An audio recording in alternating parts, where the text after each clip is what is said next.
Saucy with the drip, glossy in the whip, folly on Yo, the it's your hip, boy Cash, aka the Biz. Good Biz, bad Biz. Get it how you want it, we gonna get it how we live. What you doing out there? Come on. You don't really want none. Saucy with the drip, flossy in the whip, folly on the hip, 30 in the clip, running. Yes, sir. It's your boy Cash. Good Biz, bad Biz. Get it how you want it, we gonna get it how we live. You already know what time it is. All Biz. Yeah. Take one. What's up, you guys? It's your boy NAIIVE from NAIIVE Morality with my actual blood brother. What's up with you? On everything, Oh, man. It's good to be with you. Oh God, man. man. It's Yeah, so beautiful you guys day. didn't know, this is actually my blood brother. One mother, two daddies. So, Facts, though. Facts. And no, but I appreciate you taking out your time to sit down and have this interview and to, talk about like, your music career, Anything life, for you, and stuff man. like that. I You already know appreciate what that. time it is. I appreciate that. So let's just like jump right into it. Since you do make music, or actually, I want to jump into like an origin story. What was the story, or how did you come about the name of Cash? Actually, that name was given to me, to be honest with you. Oh, for real? Yeah, when I was hustling. I'm Either. telling you, that name was given to me on everything. So, like, they called me Cash Flow at the time. Uh-huh. You know what I mean? And they was like, Cash got everything for the LO. So that's how it was spelled. Cash with the O and the LO. But that's what was really the truth on everything. So do you think like, but right now it's like present time, it's just Cash right now. Yeah. But do you ever think about going back to? Your nickname is Cash. I guess you have like a lot of nicknames because it's Cash and then Kitchen Dior and stuff like that. But your stage name is Kitchen Dior. But you still go by Cash. Yeah, I want to change it to Ghetto Jesus. I swear. Oh my God. I feel like I'm the Ghetto Jesus. This is not the first time he said this, y'all. I'm telling you, I want to change it to Ghetto Jesus, but I'm gonna do it when I'm ready. Ghetto Jesus. Yeah. Man, I can see it. I mean, hey, man, anything's possible. I'm telling you. There's a lot. There are a lot of crazy names. I wonder where that like comes from, where like rappers have to like come at your name, because there are a few rappers that actually like use like their actual name, Kendrick Lamar and stuff like that. But then I wonder like why we as rappers we kind of have like this Batman, like this mask, to like be this. I kind of like it, but I'm like I want to like know like why it was like everybody started calling themselves like big and little and stuff like that. So that should be a cool thing. I mean, what do you think? Like where like nicknames and like stuff like come from that, and like when it comes from hip hop. Like to be honest with you, most names is really given to you.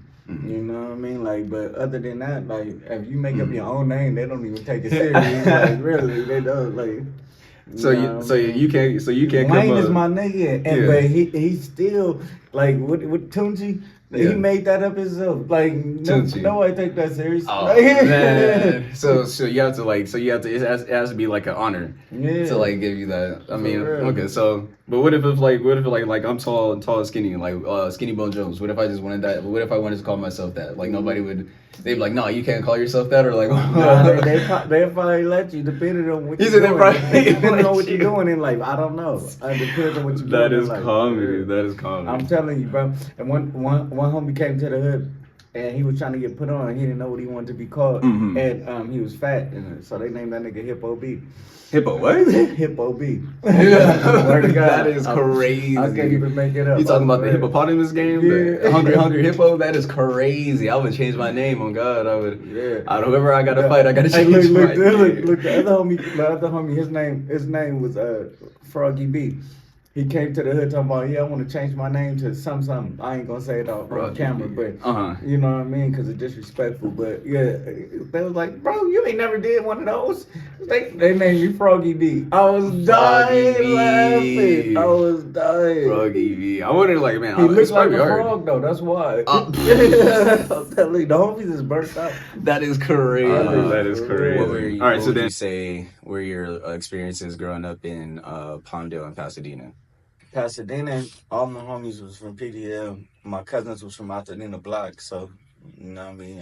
I was like trapped in the middle a little bit, but then I had fun out here or whatever, and I made a lot of money. You know what I mean, like for real. FBI took over my school and everything because I was really cashing out. But then when I moved to Palmdale, I was still cashing out. But I just been hustling my whole life, like for real.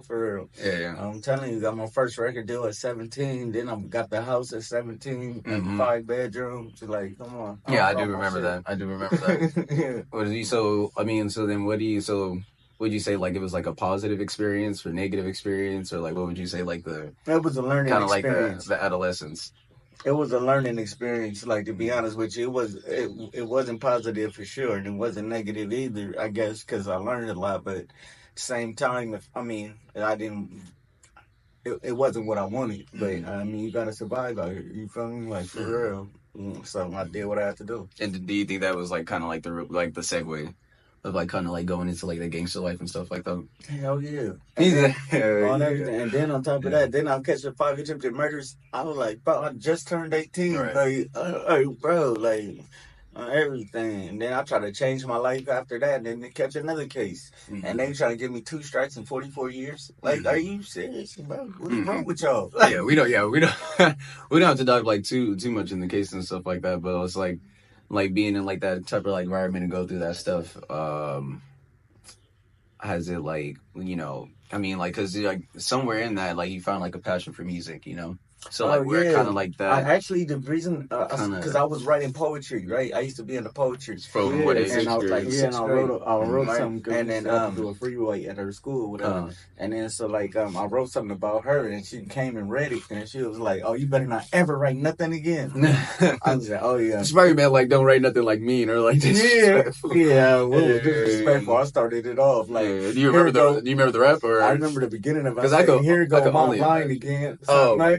Because I could only imagine like what a sixth grader. Because I don't know how old you are in the 6th grade, but I could only imagine like the frustration you could have. I'm telling you, bro. But what was it though? It started off like, here we go, mom lying again, something. I don't remember the rest. Oh man, he said it started right there. Everything. And then she threw the book. She threw the book and everything. Catch you better not. I'm like, oh yeah, I love music now. I love music. I'm from the King Bright. I'm gonna King Bright. I'm gonna hide my notebook. So what were your like earlier influences then? What'd you say? Jay-Z, Lil Wayne. Wayne was like, because he had that Grown Man. That was my song right there. Grown Man? Mm-hmm. When was that? Everything that, oh man, it's complicated doing everything on your own, man. Being responsible for everyone in your home, man. And when you feel like something going wrong, man, I'm going to stand because I am a grown man. Okay, that's crazy. It was Wayne, Jay-Z, Nas, Rakim. Like, for real, Black Thought was one of, Black Thought was really hard on everything. What made Black Thought like that force or like that kind of like going to him? Man, that he got that one track that Don't Say Nothing. He went off on there. He went off on there. What year was this? That was like I was in like 7th or 8th grade. I mean, like for real. Oh yeah, still adolescence. Yeah, coming to age. Yeah, and then Common, he was hard too. Most Def. Common. So speaking of Common, did you ever see the diss track he put out on Drake? No, Drake. Oh no, I didn't see that one. Oh, you didn't see that one? I actually listened to it and I feel like I feel like Drake got bodied. Man, I'm not gonna lie. I'm not gonna lie. But they said Drake won. Wait, hold on. But like they said Drake won. Like they're like the little Common like little beef thing. But I don't know. I listened to it. I'll send it to you like after like this interview, and then you give me your take of it. But I honestly think that Common is one of the greatest. Drake is not on Common level. I can't say that. I can't say that. Like maybe like selling records, but maybe if you're talking like lyrically, I don't know. But like if you're selling records, then Drake is definitely like far ahead. But I'm just talking about as their little feud. Selling records. But just like as their feud, it was like that. Look. Q got no Vaseline. That's one of the hardest diss tracks ever. Common body Cube. Yeah.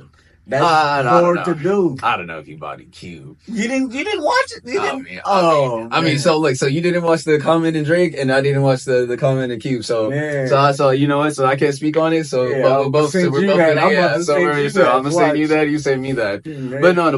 But going a little further than that. So then listening to like all these people, like you said, like Jay-Z, Lil Wayne, Black Thought, Raheem, and then Rakim. Sorry, Rakim. We used to go to the Slauson swap meet and actually buy like tapes, like mixtapes, like it was actual cassette. Oh god, this stuff, And that's when I seen that Jay-Z and Nas beat because mom bought the tape. I swear to God. And you're talking about the tape, like where you got to use the pencils to roll it back, and that's before my time. When I heard, but the first time I said this nigga Nas is tripping. trip. Oh yeah. Oh no, but I think he heavily killed Jay-Z at that time. I was like, bro, that's ugly. Like, he bro, said it's ugly. If you talk about me like that, he called him a Thai boho or some more shit. What is that? Thai bo, like, you know, like, because at the time Billy Blanks was having those Thai bo videos out or whatever. Thai bo videos. It's it's like karate type of shit. It's like an exercise on everything. And he was like, you 35 in a karate class? Thai boho, trying to work it out. Thai boho, trying to work it out. That is cold. That's cold. So then, what made you gravitate towards like those? Because everybody that you said are like really like lyrical like geniuses, like in their own field, like businessmen, just moguls, just you know, my first favorite song, what made me gravitate to music, my first favorite song ever was Outkast, Elevators. Oh, and you. That was my first favorite song. Man, I swear. I'm telling you. Do you remember like recalling like where you were? Like, my mom had a 5.0 Mustang. I remember we was in Monrovia on everything. You was just born. You was a baby. You was a toddler. You was in diapers still. He said you was in diapers. Damn, man. No, listening to like Outkast and stuff like that, I definitely have a special place for Outkast with man, they hard. Yeah, with my dad for that. What's that one song? It was it's it's like baby dun dun dun dun. Oh, I tell you that, man. Like what is it? It's like baby blue. I think something like it's like man, I'm trying to think of it like that's baby blue. Why don't I want to sing? I can't remember, man. I can't think of. I think it's on the secret. That's another thing. As me and your dad was tight, your dad used to drive around all the time, and he used to put me up on music. Oh god, yeah. No, he told me he put mom up on E40. Oh god. No, you know what I did? You know what I did when he told me that? I put like a song up. I think like I put like a picture up or something like maybe like E40 and stuff like that, and I put the song, but like I put like. Oh man, like I wouldn't even be born if if my dad didn't put my mom onto E40. And then the E40 saw it and he liked it back. I was like, for sure. I was like, he knows. So I definitely got to take E40. Jamaican music too. Oh god, Jamaican music, that's crazy. I swear to God, my mom used to go to the club all the time, the Jamaican club all the time. That's crazy. That's crazy. But listening to then going back to that, so. Like Jay-Z, like, you know, his upbringing, you know, being on the streets and stuff like that, Wayne being on the streets like that, everybody was being on the streets like that. Did you think you had to follow that path in order to be a rapper, or that's just like life was just it just came at me like that because it was just like I don't know, like I ain't gonna lie. At the time, I loved it. I was young. I loved it. It was fun. It was family to me. You know what I mean? And they put me on, and I was doing good. So you got jumped to be part of it, or oh yeah, I got put on. He said, oh yeah, and I put a gang of people on. I was away. So then, how is that usually? Because like plenty of people that are not in that lifestyle. I got put on. Does that easily is that like a one-on-one? No, it was three. It was three of the homies. I got put on Inglewood Cemetery on everything. It was three of the homies, and he put me on. And then how long does that usually last for? I don't know. He said, I don't know. I was whooping these niggas' ass. That niggas had to extra homies had to jump in. Oh wow! So wait, you were meeting up three people that extra people had to be like, no, like. And then I was mad because I got dropped. When I got dropped, I popped up like, oh nigga, I need that. He was like, they was like, oh nigga, it's a put on. You gotta lose. Hell no, nigga, I don't need that. I swear to God, I call a homie to this day. I call Madman to this day and I tell him like, nigga, I need that. I swear to God, Madman the one who dropped me. I swear. So then after that, then what was like I don't know, what was like the goal or like the end game? See, I got lucky because I had hands. So like the G homie, he pulled me to the side like, I want you to be underneath me. And he run the hood, so I was underneath. Yeah. I was doing so good. like right hand man kind of like and I was taking trips back and forth, like doing everything, like, you know what I mean? But yeah, I got lucky. Everybody don't get it like that. Like TK, take TK for example. That nigga had a 30-day probation. I said, bro, how the fuck you get a 30-day probation, baby? Bruh. But I mean, like going into it, like, were you like kind of like just like focused on like getting money, or like you just wanted to be known as like the biggest like like gangsta out in the world? Well, what was like, you know, like? Nah, like, I wanted to get money, but the thing is, I really wanted to make my dad mad because my dad was one of the biggest Crips. So I was like, I was like, "Bro, I'm be the biggest blood, like make him mad." That's what. That's great. That's some crazy thinking. That's some crazy thinking. I'm not even gonna lie to you, buddy.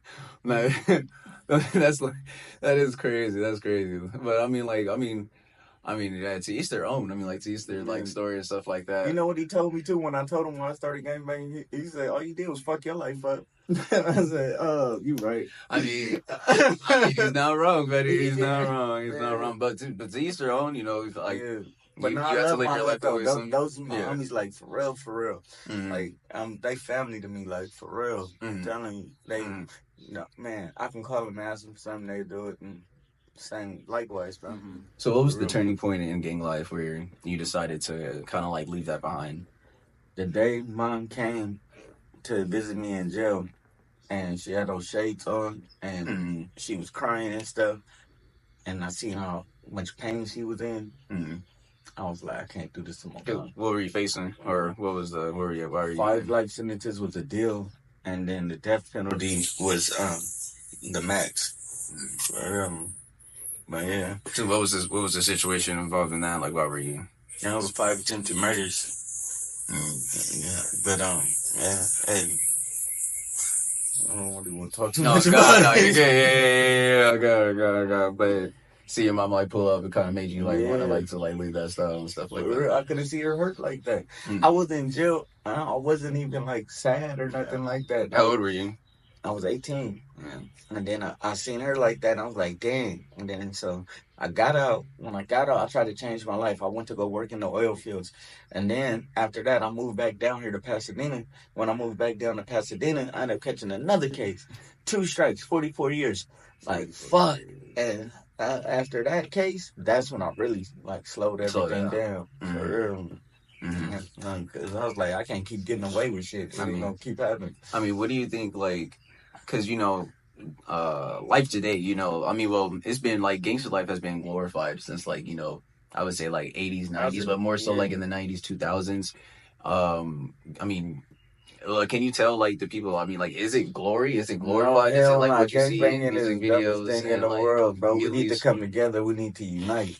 As black people, like for real, we need to unite. Gangbanging is nothing. It don't make no sense. Like, you know what I mean? Like that's the dumbest thing I ever did in my life. If I could take anything back in my life, that would be it. And I love my hood. Don't get me wrong, but at the same time, that shit's stupid, bro. It has us divided. You know what I mean? Like, and how is it like? What are like the divisions like in it, or man? I mean, race and like stuff like that gets into it. Man, yeah, but I'm talking about like Bloods, Crips, Hoovers. Like we can't even like mingle like we supposed to. Like, you know what I mean? Yeah, because at the end of the day, we black. Yeah, for real. And I'm telling you, then when you go to jail, everybody together. You feel me? Like when you on the streets, you beefing with the same niggas that when you go to jail, you cool with. Yeah. Like, so what's the dynamic of the streets and the dynamic of being in prison? Like, what's the difference of why can't I kick it and then in here I could kick it? Yeah, it's politics because we gotta stay together. In jail, we gotta stay together. On the streets, we don't. That's crazy. What you mean? Like, we gotta stick together? Like if it's a right, if it's a right. If look, say you my worst enemy, you from a Crip hood, that's my worst enemy. Just say you from 120 Raymond or something. You know what I mean? If it's a right, I gotta ride with you. But on the streets, like, no, yeah. I'm telling you, so it's just like. So it's just because we're black, and so it's like what it's like black people versus like everybody. Or it's just blacks and Asians and others. That's who run together. You know what I mean? And it's the Armenians, the Mexicans, and the whites that run together. Okay. So then if something pops off, then no colors involved. It's like now it's just like we're standing as a unit now. Yeah, for real. Well, I mean, is there still colors involved, but it's just like it drops for a while. Like it drops because now we have to like deal with something. Okay. So that's how it dropped for a minute, and then like, I mean, people in prison and like jail and stuff, they more like they more on point. Like ain't trying to get in no shit. Yeah, just trying to do their time. Yeah, like they so it's more camaraderie or whatever, and it's more political, like for real. Right. Because I mean, there would be chaos. It would be chaos on the streets, but now when it's in a location where you really close to everybody, you don't want it to get to that point of like you want to be able to sleep. Yeah, and not one eye open and stuff like that. So, I'm trying to tell you, but like well, they got it segregated like now, kind of like the Southsiders, they segregated ever since them riots with the 2Ps and them had that riot. It's been segregated for a minute, but yeah. Damn. I seen niggas get killed, bro. I swear to God. I was at the doctor in jail, bro. I'm in the doctor's thing, and then they like, hey, you over there in Supermax? I'm like, yeah. And then they was like, hey, tell old boy, I can't remember his name. They was like, tell him to get his points up and tell him to come over here. I said, all right. So nigga get his point. I was a level 8. I went down to a 7. All right. So Cash, you said you have a label as well, All Business. How did you come up about that? How did you start your label? Or what was the mean, like, when I was young, I started it, and it was just because, like, to me, it was at the point in my life where everything had to be all business.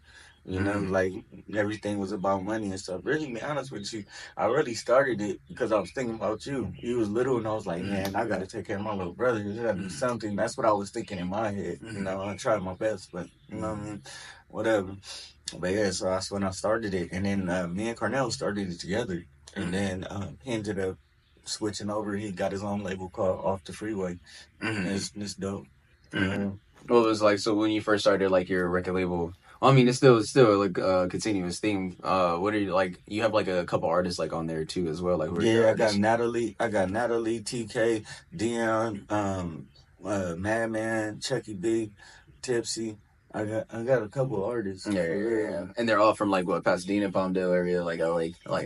Natalie. She from like San Bernardino, and then Tipsy is from Inglewood. Chucky B from Inglewood, Madman from Inglewood, TK from Inglewood. You know what I mean? Dion, he from LA, and then he live in Texas though, but yeah. And then NASA. Now I've been trying to sign NASA. NASA might sign. NASA from LA too on everything. NASA he hard on everything. Okay. And these people like that you like grew up to with, or like that are like been like doing like music. Yeah. Oh man. So then Natalie, the only one I didn't grow up with. Oh man. So then, if you had to put a number on it, how long have you been doing music for? From start to boom. I'm about to be 36 in November, so dang. I know since like 10 years old. 10. Like since 10 years old. For real. That's when I wrote my first song. So yeah, it's been 20 plus, 20 plus years and stuff like that. Yeah, man. So doing this for a while. What are like, and then running like a record label too, after like having experience of like what is being like an artist, like what are like some of like the hurdles of like running like a record label? It's people's egos. You talking about like the artists, like the artists themselves. And you try to tell them, hey, can you do it this way? And then, no, I want it this way. Bro, I'm trying to tell you it sound better this way. You know what I mean? And how do you go about like having those like I make them do it both ways. I make them do it both ways. And let's see which one sound better. And we're gonna ask everybody in the room. And we're gonna vote on it. Because movie people do that. Like you're doing like a comedy and stuff like that. They're like, oh, read it from the script and then do your own version and stuff like this. So like that's like what you're kind of doing. It's just like, okay, like you want to be a diva, like all right, like do it your way, but then like just do it one time for me, like this way, just so we can hear. I learned it from Barry Gordy. Barry Gordy used to do that. That's how I learned it.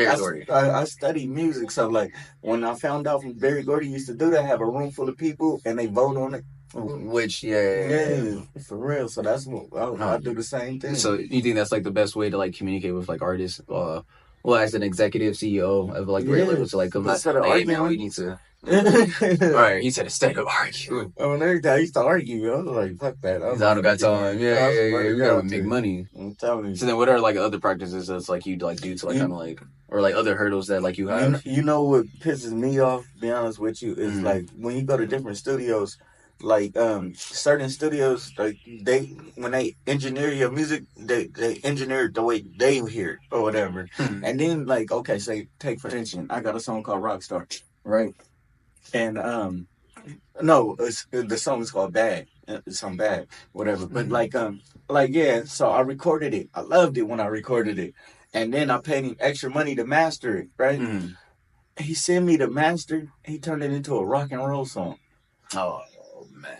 I'm like, what did you do? Dude, yeah. Like, bro, like, I mean, it sound bad.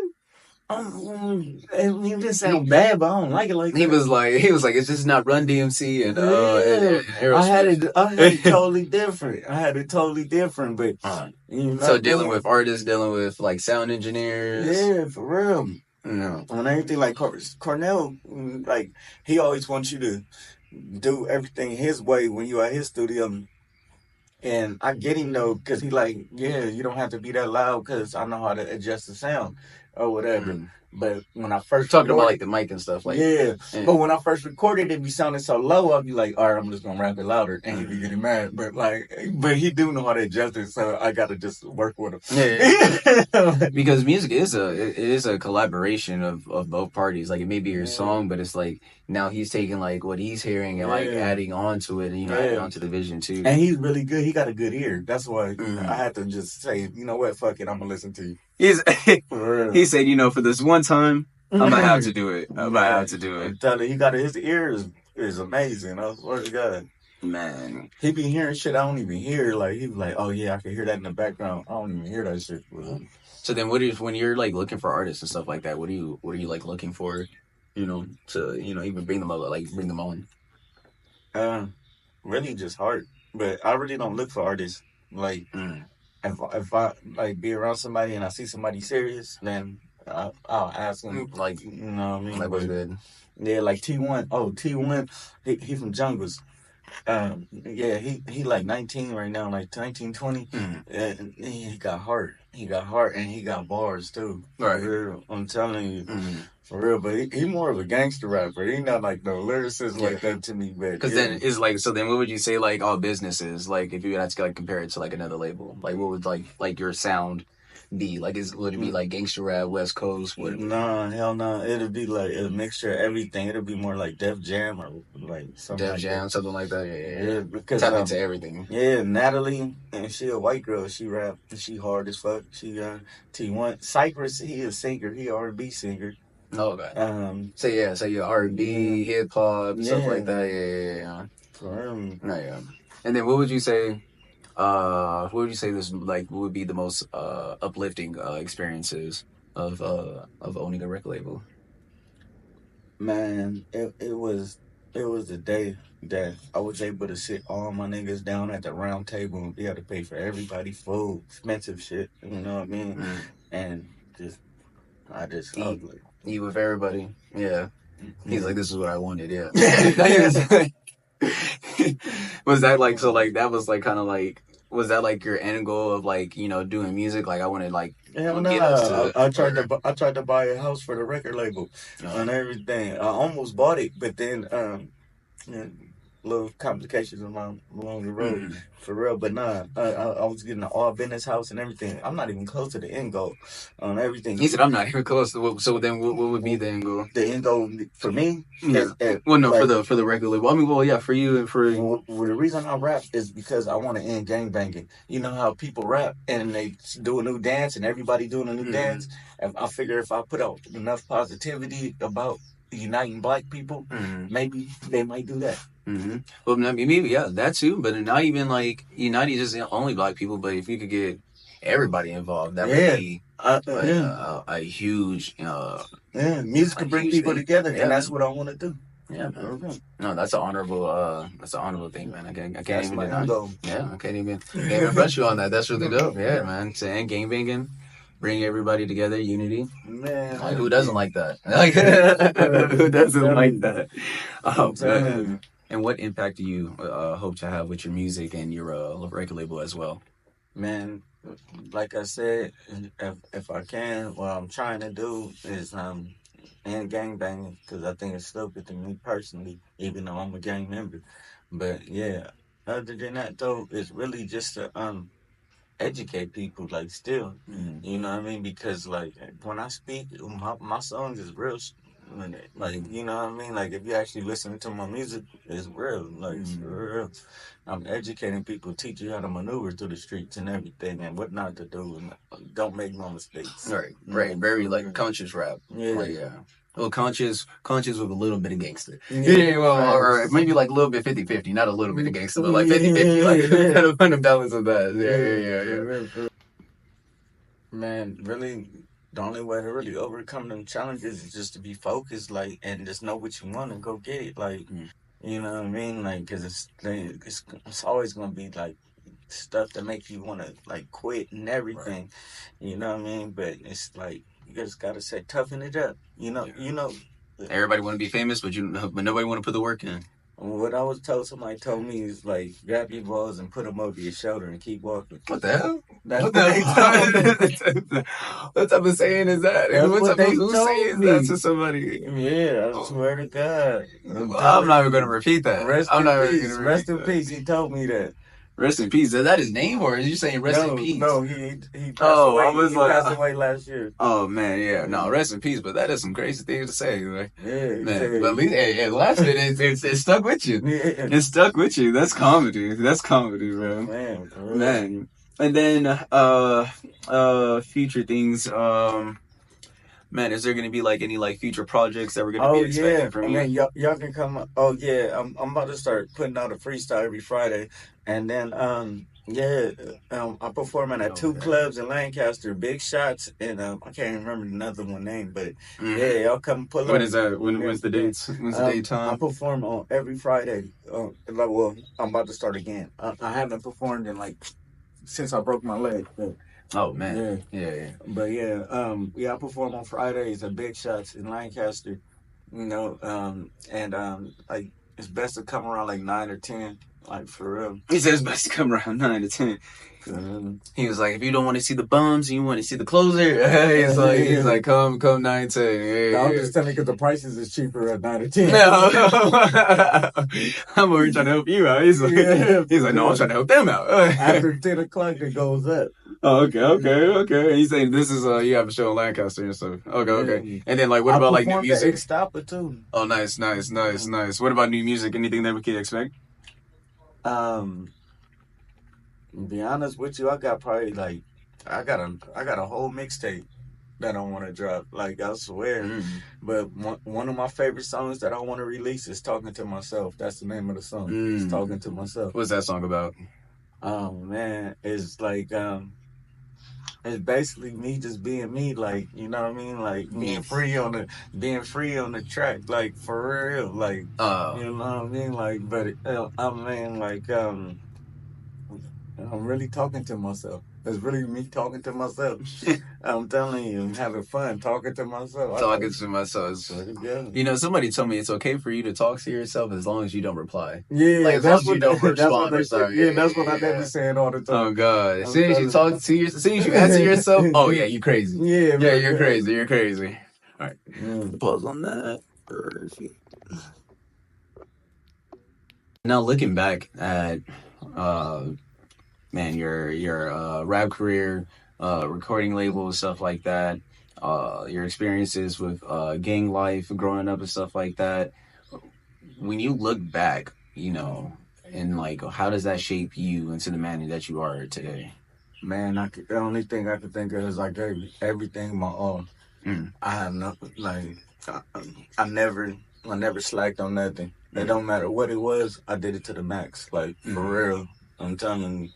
And so, like, but how it shaped me, really, it was to open up my eyes and let me know that it's more to life. And this certain, it's just like this little petty shit don't matter. What you mean by that? Man? Like, just complaining about just anything, or like it's just like people complain too much to me, like, for real. Like, life is beautiful. Life is what you make it. So if you complaining, then that means you not doing what you can do. Right. You know what I mean? Like, for real. And it's so many people that's doing so much worse, and they not even complaining. They happy. You know what I mean? But then the people that's doing good want to complain, like, "Are you serious?" He said, "Are you Knock it off, serious?" bro? Like, for real. So like you kind of like enjoy life a little bit more, kind of like smell the flowers and stuff like that. I actually literally go walk sometimes and go to smell roses. I swear to God, bro. I'm telling you, you think I'm bullshitting? Like, I know. Like, all right. Looking back at your past experience, what would you say, or what would be some like inspiring words that you would say to the younger generation, like dealing with like some of your experience that have like the same stories as you? Go to school. Like, knowledge is key. Make sure that you get as much knowledge as you want. You know, make sure you read. You know what I mean? You know the saying, most likely, but if you don't, they say if they want to hide something from you, they're going to put it in the book. So, man, for real. Let's read. Just read on everything. And then what would you tell somebody that's trying to be an artist? Or trying to be an artist or somebody that wants to start their own record label? And if you're trying to be an artist, what I'll tell you is don't quit. You know what I mean? It's going to be hard times. Like, for real. Everybody don't just have it easy. Like, I've been pretty good at my shows and everything like that. So, but yeah, I've seen other people fall down and they actually good artists. You know? They just don't know how to perform. But, so then what are the challenges? What are the challenges that you may face like in the music industry? Shoot, the number one challenge I had was for women, man. I ain't gonna lie to you. But like, no, for real though. Nah, it's like no, I mean, no, that's one. Yeah. But when you like in the studio and stuff like that, like sometimes you might be better than the person that's producing you when they rap too. And they won't produce your music the same way because they'll make your song sound bad because they mad. They want their sound. Yeah, like so, like you run into that all the time. You know, like that's producers and stuff like that. That's why I say if you learn, you could do everything yourself. You don't need nobody. Yeah. Right, just do it. Yeah. Have you yourself had personal experiences of like sound engineers like messing up your stuff? Several times. Oh, like for real. And then how do you go about that? I just be pissed off, and I already spent my money too. He said, "I just off." He's like, "I'm gonna get my money back." No, because it's like dealing like with that and stuff like that. It's like, man, you do not get a receipt. So how do you get a receipt for that? You know, how do you get a receipt for time? So I don't even know, man. You can't. But the good thing is I got my LLC and shit now for my label and everything, so it's a tax write-off. But damn, you got to keep everything like for real. And then you can't even like most people they don't have like invoices or nothing like that. You know what I mean? You gotta bring your own. He said you gotta bring your own. I got receipt books and all that. Oh my god, I'm gonna write it down myself. I'm telling you. No, you got to, man. You got to. So then, how did you overcome like some of those like challenges then? Really, to be honest with you, I don't know. Like I just said forget it. Like I this is what I want. I'm gonna get it. I'm a big person in legacy. Everything has a meaning, and whatever I start and end, I want there to be something of me, you know, still there even after like I'm gone, you know, when I'm not on this earth. What is I'm trying to think of how to phrase this. How do you want to be remembered both in the music industry and then your community self? Man, I want to be remembered as somebody that was truly genuine. You know what I mean? Like, didn't lie to you, didn't play no games like that. Like, you know what I mean? And then on top of that, I want to be able to influence people. Like, I really am big into this knowledge thing. So I want to be able to be remembered as somebody that, like, tried to push forward for us to read. And when I say us, I mean us as a whole, every race. I don't care. Us to read, us to do everything like that because it's very important. Knowledge is, man, it's key to success. You know what I mean? Like, for real. But a lot of people, they just be like, oh, I can just do this. I can just do that. Because you can come up with a company. You can come up with that real quick. You know what I mean? But then once you have that company, you don't know nothing. Now you paying everybody because you can't do it yourself. You know what I mean? So why not just learn to do it yourself? Like, for real. But I don't know. And how do you want to be remembered, like, in your community? You know, where you're currently at, growing up and stuff like that. Man, if I'm remembered, I'll be happy just at that. I really don't care about being remembered. Like, I really care about what I do every day. You know what I mean? But if I was remembered, the way I would want to be remembered, is loyal. Just loyal person. For real. That's real. That's real. All right, bro. I appreciate you for having me over here at the crib and stuff like that. Appreciate the talk. You already know. Thank you. Thank you. All love. All love. You already know. Before we get out of here, well, before I get out of here, is there any last closing statement that you want to make? Be careful with your statements. People use your words against you. For real. Even though conversation rule the nation, it can also condemn one. For real. Ladies and gentlemen, Cash. Thank you. You don't really want nothing. Wake up early, brush my teeth, take a shower, get dressed. On the hunt, predator, apex. Strap up, always practice safe sex. Homie said niggas trippin', say less. Pull up, hop out, peel off, like nothing happened, Captain. Most of niggas acting, they really about that action. No, they not. Figure that, from LA, get killed over